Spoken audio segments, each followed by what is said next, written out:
an balima bamananga mena Mali kono ani Mali ko kan foli ani walimando u be ka taa aw bɛɛ lajɛlen ma fo yan fo aw sigiyɔrɔ la aw bisimila aw ka bamanankan kunnafoni sɔrɔlenw kɛnɛ kan min bɛna walawalali k'aw ye Mali kibaruyaw ani diɲɛ fan wɛrɛ kibaruyaw la.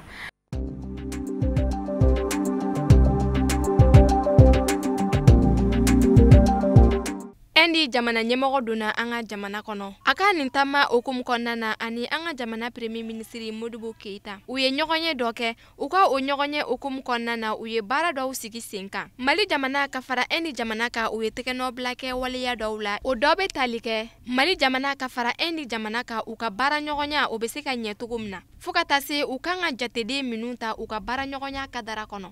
A filanan ye jateminɛ ni jamana fila ka nafasɔrɔ siraw kan. O tɛmɛnen kɔfɛ an ka ministri min ka cakɛda ɲɛsinen don Mali jamana ani jamana wɛrɛ koɲɛ ɲɛnabɔli ma. Endi jamana ɲɛmɔgɔ ka taama ka na Mali jamana kɔnɔ. A bɛ baara ɲɔgɔnya de sinsin Mali jamana ani Endi jamana ni ɲɔgɔn cɛ. A bɛ wagati caman bɔ jɛɲɔgɔnya bɛ Mali jamana ani Endi jamana ni ɲɔgɔn cɛ kabidi lawali la. Fo ka na se an bɛ don min na i ko bi o jɛɲɔgɔnya bɛ ka banba Mali ni Endi jamana ni ɲɔgɔn cɛ. An bɛ waati min na bi jago sira kan Mali ni Endi jamana ni ɲɔgɔn cɛ. An bɛ waati min na i ko bi o siraw yiriwalen don fo ka na se miliyari 350 ɲɔgɔnna la. Wa tɛ tɛmɛ waati jan kan Endi jamana ye miliyari 280 di Mali jamana ma juru sira kan. O kɛra sababu ye Mali jamana ma a ye cakɛda dayɛlɛ. Cakɛda min ni tracteurs bɛ sigi ɲɔgɔn kan. Wa a kɛra sababu ye Mali ye wagon dɔw sɔrɔ terrain boli sira kan. A kɛra sababu ye tuguni kuranko dɔw ɲɛnabɔra Mali jamana ani Côte d'Ivoire jamana ni ɲɔgɔn cɛ. Ni ɲɔgɔnye min kɛra Endi jamana ni Mali jamana ni ɲɔgɔn cɛ, a kɛra ko nafama ye jamana fila bɛɛ lajɛlen ma. Mali jamana faamaw ka fara Endi jamana ɲɛmɔgɔ ka nɔlabila kan, u jɛra ka hakilina jakabɔw kɛ baara dɔw sira kan. Min bɛna kɛ sababu ɲuman ye Mali jamana ani Endi jamana ma u ka baara ɲɔgɔnya kadara kɔnɔ. O dɔ bɛ tali kɛ cakɛdaw la sanu bɛ dilan cakɛda minnu na. Mali ni Endi ka baara ɲɔgɔnya in kadara kɔnɔ a bɛna kɛ sababu ɲuman ye Mali jamana ma a ka walanda caman sɔrɔ Chine jamana fɛ sɛnɛ ani bagan mara sira kan. N'i y'a ta k'a lajɛ Endi jamana ka dɔnta ka bon kosɛbɛ kuranko nasira fɛ. Kuran min tɛ dankari kɛ adamadenya la n'o ye énergie solaire ye. San wɛrɛ san daminɛw la taamadenkulu dɔw bɛna bɔ Endi ka na Mali jamana kɔnɔ. U bɛna kuma ɲɔgɔnya kɛ ni Mali jamanadenw ye cakɛda dɔw sira kan min bɛ kɛ sababu ye ka Mali jamana lataa ɲɛ. Nin bɛɛ lajɛlen kɔfɛ u hakili tora lakana sabatiko ɲuman na. O min bɛ tali kɛ Mali jamana ani Endi jamana la. Bari lakanabaliya o sabatilen don an bɛ don min na i ko bi. Mɔgɔ minnu bɛ yen nɔ n'olu ka dɔnta kawuriyalen don lakana nasira fɛ olu bɛ se ka ɲɔgɔn lasɔrɔ togoya min na ka jɛ ka baara kɛ baaratogo cɛnin kɔnɔ. Fɛn min ye Endi jamana ye a ye jɛn di k'a fɔ a bɛna mɔgɔw ka dɔnta kawuriya Mali jamana kɔnɔ. I n'a fɔ san caman Endi jamana bɛ bourse di Mali jamanadenw ma u ka taa kalan kɛ Endi jamanaw la. Ka fara o bourse kan Endi jamana y'a kanu ka kalanyɔrɔ dɔ dayɛlɛ Mali jamana kɔnɔ. Anglais bɛ kalanyɔrɔ minnu na walasa ka anglais-kan kalanbagaw ka fara anglais-kan karamɔgɔw kan k'u ka dɔntaw kawuriya. Ka tila ka sira d'u ma u ka taa dɔ fara u ka kalanw kan Endi jamana kɔnɔ fo ka taa se kalan suguya wɛrɛw caman ma. Ni lajɛrɛ min kɛra a kɛra lajɛrɛ nafaman ye min bɛna kɛ sababu ɲuman ye Mali jamana ani Endi jamana u ka baaraɲɔgɔnya nafaw sɔrɔ. Wa fɛn min ye nin jamana fila ye u bɛɛ ka nafasɔrɔ siraw bɛna dayɛlɛ nin baaraɲɔgɔnya in kɔnɔ. Ni nin lajɛrɛ in ye Mali jamana ani Endi jamana u ye nimisi wasa sɔrɔ.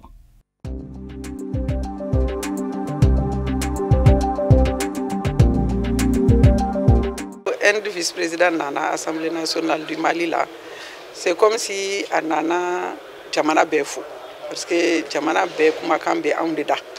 An bɛ jamana bɛɛ de place la Assemblée nationale la yan nɔ. A nana a ma na ni dakolo ye a nana fana ni fɛn dɔw ye k'a fɔ k'a b'u kɛ Mali la. O ye mun ye o ye ka courant di ka ji di ani projet caman bɛ yen k'ale ni premier ministre y'o kuma fɔ a kɔni ma don o détail la mais n'i y'a kuma cogo min i b'a dɔn k'a fɔ ko ani fɛn belebelew nana k'u ɲɛsin jamana ma. Donc n'an bɛ yan nɔ jamana kɔsɔn je pense que bi Mali situation bɛ cogo min na a ye kuma caman fana fɔ c'est-à-dire kɛlɛ min bɛ jamana kan k'a fɔ ko signature min kɛra accord o diyara ale ye ka tila k'a fɔ ko Inde b'an kɛrɛfɛ Inde bɛ n'an dɛmɛ. Donc ni o dɔw fɔra an ye an minnu ye jamana mɔgɔ an minnu bɛ jamana représenter je crois que a bɛ espoir d'an ma a bɛ an nisɔndiya. Donc ne tun b'a fɛ mɔgɔw k'a faamu k'a fɔ ko Mali kelen tɛ Mali kelen tɛ, Mali bɛ kɛlɛ min na jamana caman b'a kɛrɛfɛ, Inde b'a kɛrɛfɛ parce que an bɛ Inde ko kuma de la bi. Inde b'a kɛrɛfɛ ni fɛn bɛɛ ye, Inde b'a kɛrɛfɛ n'a hakili ye, Inde b'a kɛrɛfɛ ni kumakan duman ye, Inde b'a kɛrɛfɛ ni ŋaniya ye, Inde b'a kɛrɛfɛ fana ni a bɛ n'a dɛmɛ dun. Donc ne hakili la o ye kobaw ye.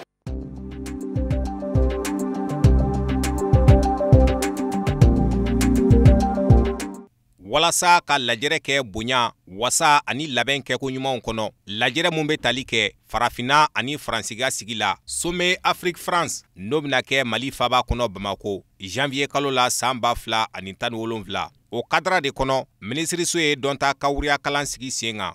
Minisiriso min ka baara bɛ ɲɛsi jamana kɔkanciw ɲɛnabɔli ma ministère des affaires étrangères ka ɲɛsi a ka cakɛlaw ma dunan kunbɛtogo ani a ladonko ɲuman kan accueil hébergement maa minnu mana garisɛgɛ nin dɔnta kawuriya kala in na a bɛna kɛ sababu ye k'u ka dɔntaw bonya ka ɲɛsi lamaga-lamagaw ma dunanba nataw ɲɛkɔrɔ. Minisiri y'a yira a ka kɔrɔfɔw la minisiri mun ka baara bɛ ɲɛsi jamana kɔkanciw ɲɛnabɔli ma Abdoulaye Diop ministre des affaires étrangères ko maa minnu bɛna garisɛgɛ nin dɔnta kawuriya kala in na u k'a dɔn k'u kelen-kelenna bɛɛ bɛna kɛ Mali ka lasigiden ye nin dunanba ninnu ɲɛkɔrɔ. O sababu de la maa tɛ se ka kalanbulon nafa fɔ k'a ban wa a y'a yira kalanden ninnu na k'u ni dunanba nataw mana ɲɔgɔn sɔrɔ kɛnɛ kelen kan kalan ye na kɛ sababu y'u ma ka baaraw nɔgɔya u ni ɲɔgɔn cɛ. An b'aw ladɔnniya k'a fɔ nin dɔnta kawuriya kala in senfɛ a kalandenw bɛna ladɔnniya u ka baarakɛtaw la an'u bolow kan ka don baaraminɛ minnu na ani o kɔfɛ u bɛna ladɔnniya kuma kɛko ɲumanw ani sɛbɛnni kɛko ɲumanw na mun kan ka tɛmɛ u ni dunanbaw ni ɲɔgɔn cɛ.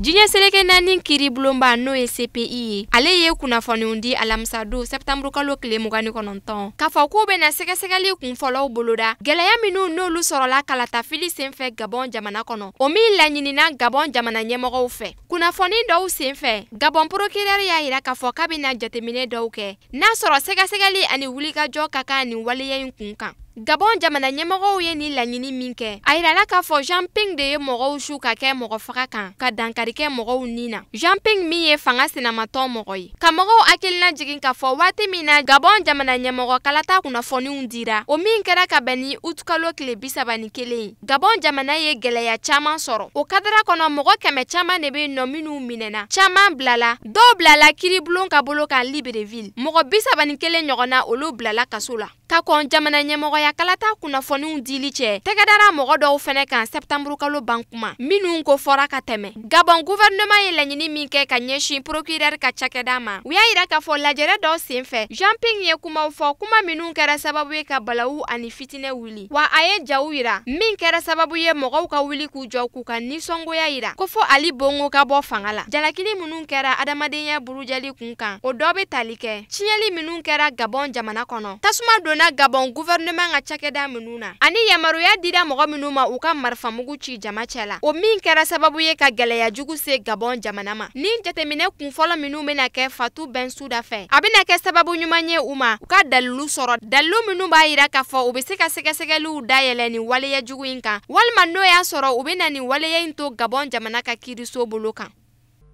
Sisan an b'an kunda diɲɛ fan wɛrɛ kibaruyaw la sɔrɔli kan Usmane Sogoro bɛ walawalali k'an ye an ka sɔrɔlenw lajɛ bi.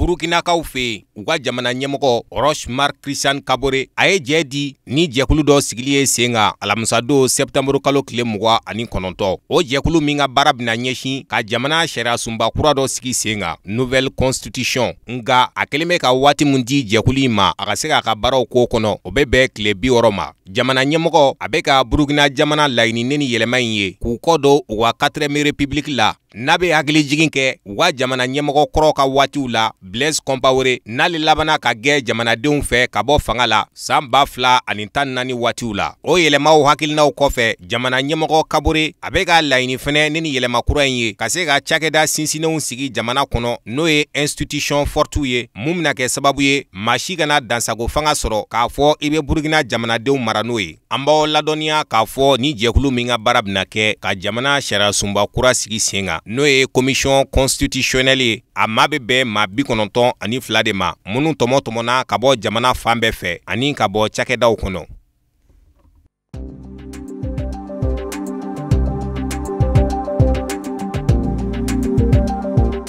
Kongo RDC jamana kono kabini kuma ɲɔgɔnya gulonna u ni ɲɔgɔn cɛ politiki ko binaku kan. Dialogue national mun sɔrɔla wulikajɔ gɛlɛman dɔ senfɛ manifestation violente septembre kalo tile 19 ani a tile 20 tɛmɛnen. O baaraw bena kurakuraya ni jumadɔnya in na septembre kalo tile 30 ka kɛ ni farafina tɔnba Union africaine a ka sɔrɔnalidonbaga ka kɔrɔfɔw ye. Edem Kojo a ko ni lajɛrɛba in halisa ni fanga sinamatɔnw murutilen do kana kɛnɛ kan a lawulila olu fɛ yaasa ka kalata labɛnni jɛkulu lamɛn commission électorale a ka se ka kunnafoni di maaw ma. Ni jumadonya in na wele bilalen do maa minnu ma kana lajɛrɛba in kɛnɛ kan u bena taa hakilinaw falen falen ka ɲɛsi bɛnkan sɛbɛn ma projet d'accord mun bena kɛ sababu ye ka gwɛlɛyaw ban politiki ko binaku ka Kongo jamana kɔnɔ. A bɛ o bɛnkan sɛbɛn in kɔnɔ ka waati fɔ fangayɛlɛma waatiw la transition o mun nani kalata baaraw kan ka kɛ ni ɲɔgɔn ye calendrier électoral ani jamana ɲɛmɔgɔ Joseph Kabila ale jɔyɔrɔ sɛbɛkɔrɔ walawalali o fangayɛlɛma ye waatiw kɔnɔ. An b'aw ladɔnniya k'a fɔ chrétien dinɛ bolofara min bɛ jamana kɔnɔ n'o ye commission épiscopale nationale du Congo ye ale kɔni ma sɔn fɔlɔ ka na jɔyɔrɔ fa lajɛrɛba in kɛnɛ kan.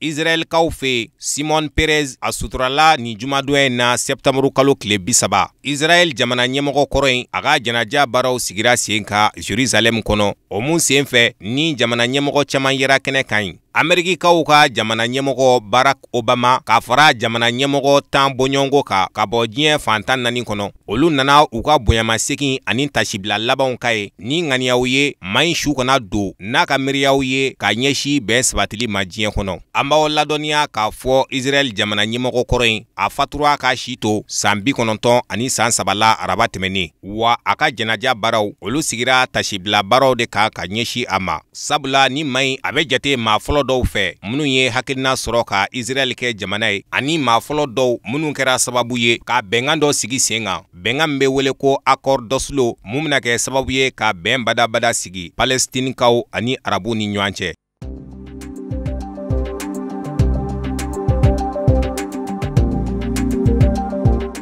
O de bɛ dan sigi an ka bi bamanankan kunnafoni sɔrɔlenw na aw ni cɛw ka ɲamadali la aw bɛɛ lajɛlen ni seli.